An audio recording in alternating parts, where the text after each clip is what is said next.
오늘 말씀은 에베소서 4장 29절입니다. 나쁜 말은 입 밖에 내지 말고 덕을 세우는 데에 필요한 말이 있으면 적절한 때에서 듣는 사람에게 은혜가 되게 하십시오. 아멘. 하나님의 형상을 따라 참 의로움과 참 거룩함으로 새로운 정체성을 가진 우리는 서로 한 몸입니다. 바울은 서로에게 나쁜 말이 아닌 덕을 세울 수 있는 말로 서로가 하나가 되라고 권면합니다. 25절 말씀에 바울이 말했듯 우리는 서로 한 몸의 지체들입니다. 그러므로 우리가 말하는 말들이 다른 이들에게 영향을 주는 것을 기억해야 합니다.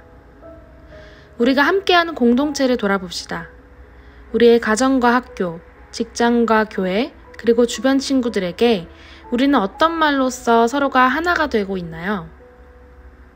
먼저 바울은 나쁜 말을 입 밖에 내지 말라고 권면합니다. 나쁜 말은 우리가 속해 있는 공동체에 영향을 줍니다.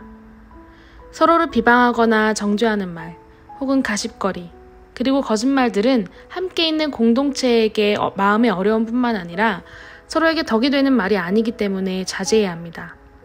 그리고 이 나쁜 말은 서로에게 은혜가 되지 않습니다. 오히려 서로를 아프게 합니다. 우리가 나쁜 말들을 통해 서로가 끈끈해지고 사랑이 넘치는 공동체가 되지 않습니다. 그러므로 우리는 우리 안에서 나쁜 말이 아닌 사랑의 말을 해야 합니다. 또한 바울은 덕을 세우는 데에 필요한 말이 있으면 적절한 때에 해야 한다고 말합니다. 적절한 때는 언제를 의미하는 것일까요? 적절한 때란 자신의 감정이 앞서지 않고 듣는 상대방의 상황과 마음을 생각하고 상대방이 그 말로써 은혜가 될 수 있도록 기도하며 준비하였을 때입니다. 우리가 때론 우리의 생각과 행동이 먼저 앞서서 다른 이들에게 덕이 될 것을 바라는 마음에 상대방을 고려하지 않을 때가 있습니다. 하지만 듣는 이가 어떤 상황에 있든지 또한 어떤 마음인지를 파악하고 또한 기도하며 다가가는 것이 말하는 이와 듣는 이 모두에게 은혜가 넘치며 서로가 더 끈끈하게 될 수 있습니다. 마지막으로 바울은 듣는 사람에게 은혜가 되어야 한다고 말합니다. 그리스도인의 삶은 서로에게 비방과 정죄의 말이 아닌 끊임없는 사랑의 말, 그리고 격려의 말이 이루어져야 합니다. 이 끊임없는 사랑과 격려의 말이 서로에게 때론 위로가 되고 은혜가 되고 무엇보다 서로가 하나가 되게 합니다. 그래서 예수님께서 하나님의 백성들이 하나님과 다시 화해하여 하나가 되게 하기 위하여 희생하셨듯 우리도 서로 하나가 되기 위하여 끊임없이 사랑해야 합니다. 때론 나쁜 말들을 하고 싶은 유혹을 받기도 합니다.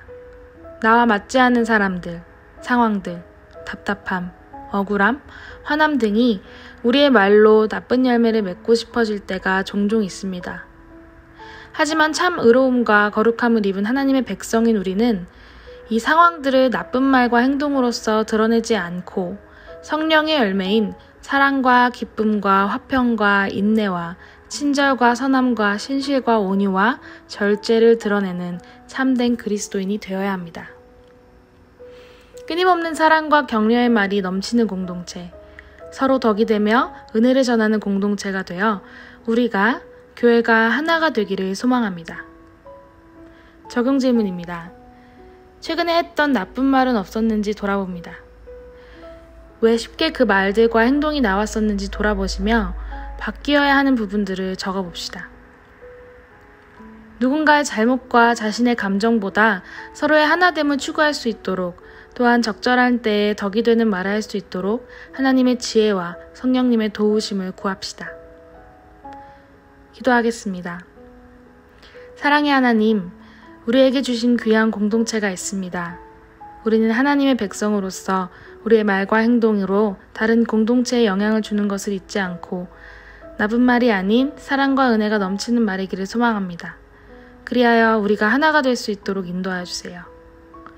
그리스도인의 삶에 찾아오는 수많은 상황과 어려움 속에 나쁜 말로 죄의 열매를 맺지 않고 성령의 열매를 맺을 수 있도록 인도하여 주세요.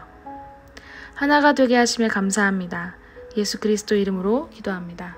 아멘. Embrace Jesus, embrace people.